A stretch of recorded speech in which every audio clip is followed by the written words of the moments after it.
The human brain is better at detecting threat during sleep than during wakefulness. This is not a metaphor. It is neuroscience.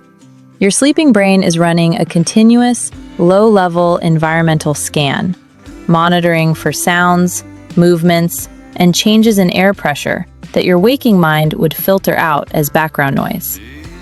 When that scan detects something anomalous, something that does not fit the pattern of your normal sleep environment, it wakes you up.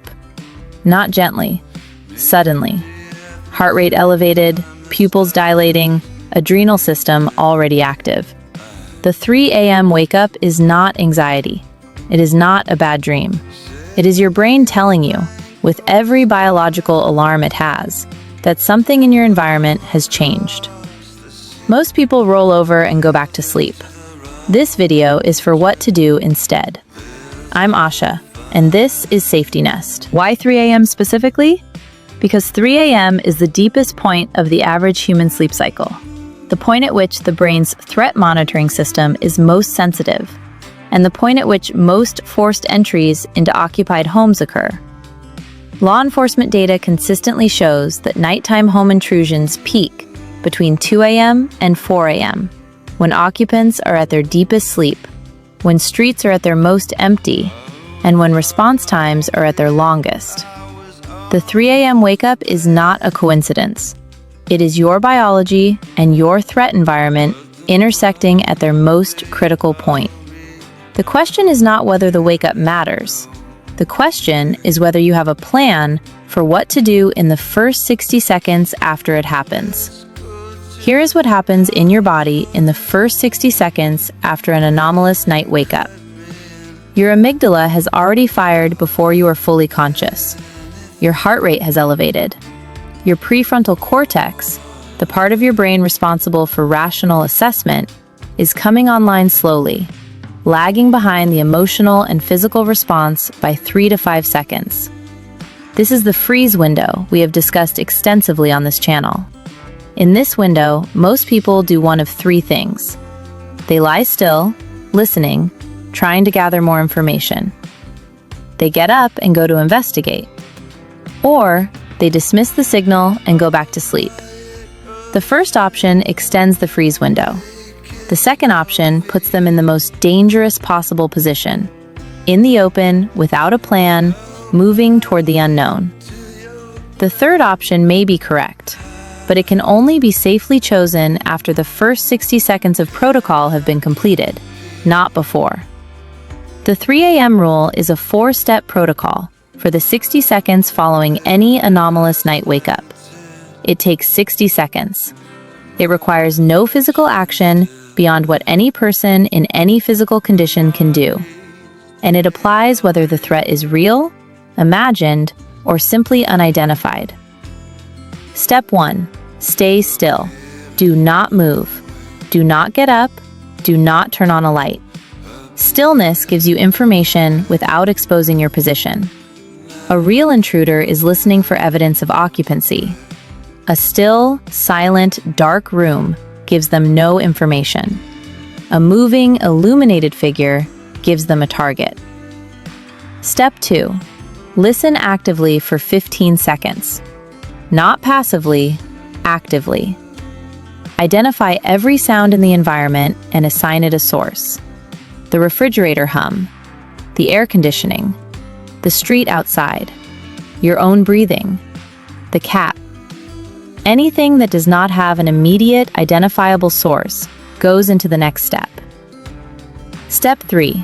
Wake your partner or household members silently if you have one, and pick up your phone. Do not call anyone yet. Simply have it in your hand, screen off. Your phone is your most powerful tool in this scenario. But screen light is position information for anyone in the dark. Keep the screen off. Step 4. Decide. Either you have identified every sound and the signal was a false alarm, in which case you now make a conscious decision to go back to sleep from a position of information rather than dismissal. Or you have not identified every sound, in which case you execute the safe room protocol we covered in the safe room video. Move to the designated room, Lock the door, call 911. Not investigate, not check, move to safety, and call. The most common mistake people make when they wake up at 3 a.m. is investigation. They get up. They walk through the house. They check rooms. They turn on lights. This behavior is understandable. It feels like taking control of the situation. But it is the most dangerous response available because it turns you into the most exposed person in your own home. If the threat is real, investigation puts you in the open, without cover, without a plan, moving toward danger in an environment you share with someone who has already had time to orient to it. In the 50 home invasion cases I reviewed for this channel, the highest risk moment for occupants was not the breach. It was the occupant leaving their bedroom to investigate. Every documented fatality in an occupied home invasion involved an occupant who was not in a locked room when contact occurred. Every documented survivor was either already in a locked room or reached one before contact. Investigation is not bravery. It is the highest risk choice available in that moment. Understanding what your body does automatically in this scenario is essential, because most of its automatic responses are counterproductive. First, your body wants to turn on a light. Light equals safety in the diurnal human brain. But light in a dark house at 3 a.m. illuminates your position to anyone in the dark, while simultaneously destroying your night vision for the next 30 seconds. Keep the lights off. Second, your body wants to call out. Hello? Who's there? Calling out confirms occupancy, reveals your location, and provides the intruder with information they may not have had. Do not call out. Third, your body wants to go to your children. This is the most powerful instinct in this scenario, and it deserves a direct answer. If your children are in a different room, move to them, retrieve them, and bring them to the safe room. Do not send them to you. You go to them. Teach your children this sequence before they need it. Not all sounds are equal. Here are the specific sounds in a nighttime home environment that warrant immediate execution of the safe room protocol without the 15-second listening assessment. 1. The sound of glass breaking anywhere in the home. 2. The sound of a door frame splitting or a lock mechanism under force. A sharp crack, different from the sound of a settling house. 3. Footsteps on any floor other than the room you are in. 4. Voices. Any human voice other than household members. 5. The sound of drawers or cabinets being opened in another room. These 5 sounds eliminate the assessment phase entirely. They are the sounds of entry in progress. The protocol for these sounds is immediate.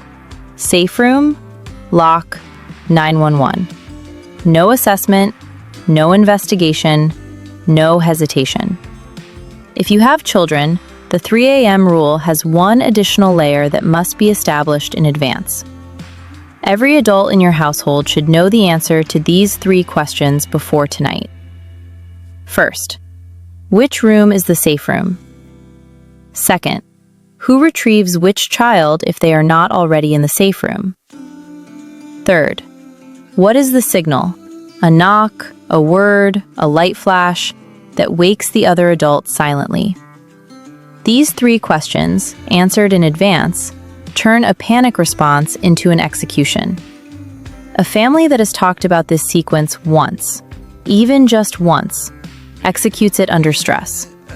A family that has never discussed it freezes. The conversation takes 5 minutes. Run it tonight before you go to sleep. A note on false alarms.